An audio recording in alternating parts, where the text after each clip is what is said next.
I'm going to show you how to make a very simple and strong catfish rig. This video is perfect if you're a carp angler but you'd like to catch a catfish. The rig I'm going to show you is a basic hair rig. It's all about high quality materials, strong knots and solid rig mechanics. For this rig we're going to be using double 18mm boilies. Okay, let's grab the baiting needle here and very carefully pierce a couple of baits. Now we need to take some hook link, 40-45 centimeters, something like that. I'm going to do a fairly big loop on this because I want the knot to go into that top bait. It helps pin the baits together and stops them sliding apart. Otherwise you'd have to use something like a float stop knot or something like that. But if you just do this loop the right length, then you won't have to worry. So if I just lay that over the baits there, that's a little bit long. Just nestle that down. That's a bit better.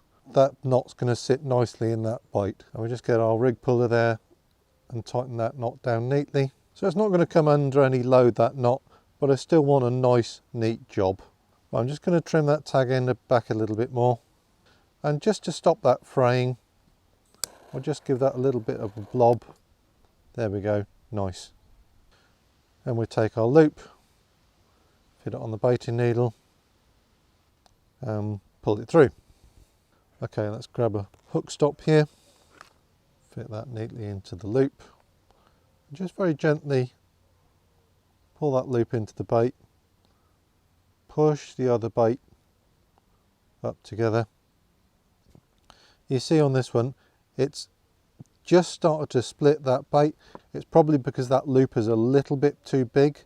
If there's a gap between the baits, just take that bait and just pull the hook link like that to tie those together neatly. Okay, let's start constructing the rig. So we're going to go, that's the back, that's the front. We're going to go in from the back and exit out the front. And we're just going to draw that up. If I hold that vertically, if I just raise it up, and I'm going to stop when those baits just touch my index finger and thumb there. So we've got the join in the eye there on that side, and we want the first turn to go on that side, not that side. If you put it on that side, there is a risk that this join in the metal could actually cut that hook link, and that's obviously not what we want. So I'm just going to whip away from the eye, 2, 3, 4, and you see we're getting a bit of a twist there. If I just rotate it with my fingers, that takes out the twist, and we continue. We're just going to get perpendicular to the point there and then go 1/2 a turn and exit out that way. Then hold the knot like that, transfer it back to our other hand like that. So it's really important to go from the back and exit the front. So that's it, just like that. If I give that a little bit of a pull, hopefully you'll see that that knot starts to rotate. This changes the exit point of the hair from the back to the side. And I don't want to exit in the side like that. I want it to exit off the back like that. So the trick I used to do was whip a couple of extra turns underneath the hair. That's a bit tricky to do, and it doesn't exactly completely solve the problem either. But there's another way of doing it with a little blowback tube. You could use a hook bead, but I quite like these blowback tubes because they've got a length to them, and that length ensures they grip really nice and tightly on the hook. So all we want to do here is very carefully load the tube onto the point, and you have to be very careful not to nick the inside of the tube. I've done that once or twice, but just nurse it round the bend. And what you want to do is you want to push the blowback tube right tight up to the knot there. If we put a bit of tension on the knot and then just rotate the knot into position, give that another bit of a shove, and what this does, it just pins that knotless knot to exit out the back. You could use a bit of super glue or something like that, but I hate using super glue on my fishing. I just like something nice and neat and small like that. So if you've done this right, when we put our puller in and we pull on the knotless knot, the knot doesn't rotate round. So the blowback tube is doing a couple of jobs here. It's doing kind of the same job as a two-turn kicker, but it's also helping keep those barrel rolls tight together, and it stops the knot rotating as much when it comes under pressure. So that's the rig built. Very simple, very robust. Over the last 10 years, I've seen hundreds and hundreds and hundreds of massive catfish caught on nothing more than size 4 and size 6 carp hooks. I think one of the reasons is if you actually look carefully at a specialist catfish hook versus a quality carp hook, a carp hook is far sharper, and a sharp hook is always going to catch you more fish than a less sharp hook. So I'm using a size 6 shod twister for this rig, but that doesn't mean to say that any size 6 hook will be strong enough for catfish. There are other brands out there where a size 6 would not be strong enough, and you'd have to use a size 4 or even a size 2 if you want to stick to that pattern and that manufacturer. Now, I don't believe that you need to buy specialist catfishing hooklink in order to catch catfish. Over the last 10 years here, we've used a whole range of materials. One of the first ones we tried was Christ and Supernova in 25 pounds. That was okay, but a little bit snaggy. Had a look at dark matter as well. That's okay, but it has a tendency to fray, and if you try and blob it with a lighter, it doesn't blob, it just kind of burns. If you do a lot of catfishing, then you might want to consider something like a bulk spool of spider wire. This is 0.40 or 108 pound. That might sound like overkill, but it's actually very fine and very abrasion resistant. So if you need a lot of hook link, then that's a good bet. For general catfishing in the UK and France, then all I'd use is something like Armour Link in 35 pounds. That's a great braid. There are other materials that we can use as hook link as well. Christ and Quicksilver, it's actually designed as a leader, but you can use it as a hook link, and we used quite a lot of that back in the early days. So for catfish bait, I'm just going to use some fish meal boilies. Now, if you've never fished for catfish before, you might not automatically think that catfish like fish meal boilies, but trust me, they do. They absolutely love them. Any flavour, as long as it's a fish meal boilie, pretty much they'll have it. You want to choose a really good quality fish meal boilie. Cats have very poor eyesight, and they just use their feelers in order to detect and sense food. So it's all about the smell. So what we're going to try and create is a very attractive, small, concentrated pile of bait that's going to put out a lot of scent into the water, and they're going to find it and they're going to have it. For the lead system, I'm going to use a basic running ledger. I'm going to be using some leadless leader for this because it's a really robust choice. I don't think you need specialist heavy duty catfish swivels if you're only using carp gear and 20-pound mainline. It's just overkill. So just a standard size 8 ring swivel, and we're going to loop to loop that to the leader. Now this might seem like a small detail, but what you don't want to do, you don't want to do the loop to loop like that.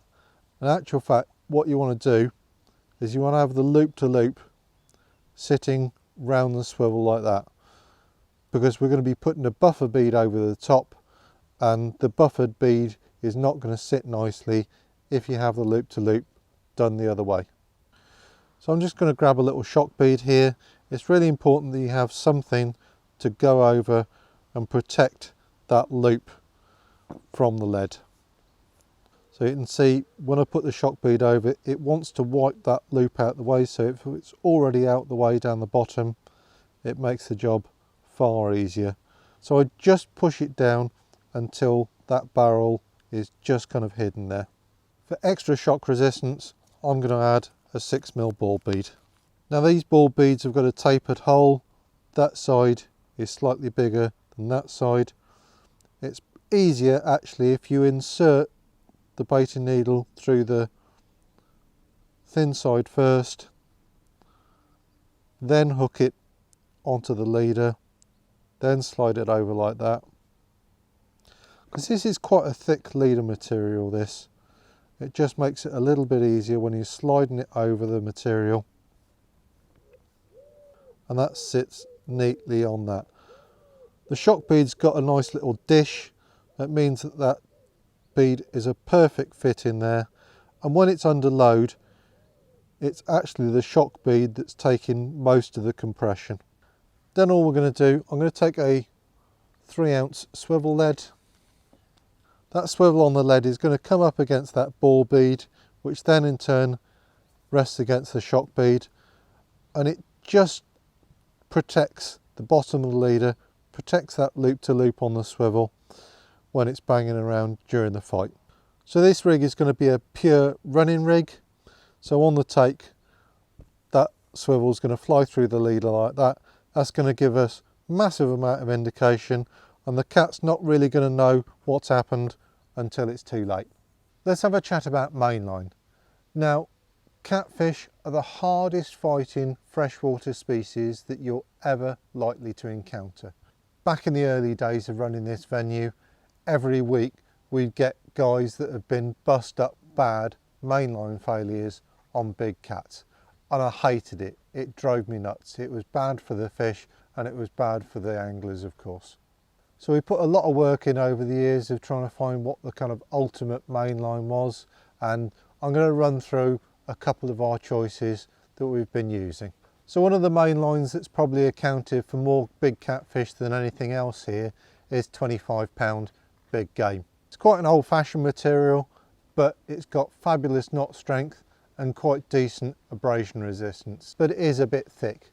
If you've got smaller spool reels or you're trying to fish farther out, you're going to struggle to fish with 0.45 or 0.48 mono. It's just heavy stuff. Last year I experimented with ESP's 18-pound line. That's the XT loaded. It's friendlier to fish with than the big game because it's only 0.40, and it's a good kind of general all-round choice. But as always, you have to be really careful with how you tie and tighten your knots. This year I've been testing the Nash Bullet and it's gone great. I found it cast better than the ESP or the big game, and it does knot well. You've still got to carefully tie and test every knot, but you can get really strong, reliable knots out of this product with a little bit of practice. Okay, so we've securely connected our mainline to our lead system.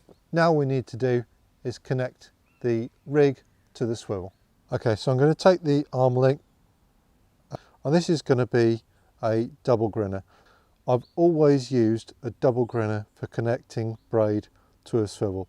It just is a really solid, reliable knot. So when he's nearly done, I'm just going to get my puller, one through the ring, and then the other one is just going to go on the hook. And we just gently pull this down. You can see the knot just tightening nicely there. Now we can cut the tag in. For extra security, I like to blob this knot. And if that slips in any way, it's just going to save the day.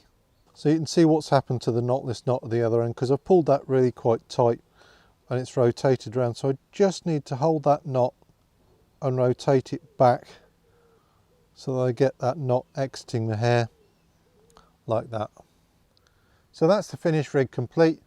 It's a double bottom bait hair rig with a running lead system constructed in really robust materials. Now, for the purists out there, dedicated catfish anglers, you're going to just take one look at that and say, well, it's just a carp rig. Well, it is, but it's a strong carp rig and it's very, very effective at catching very big catfish.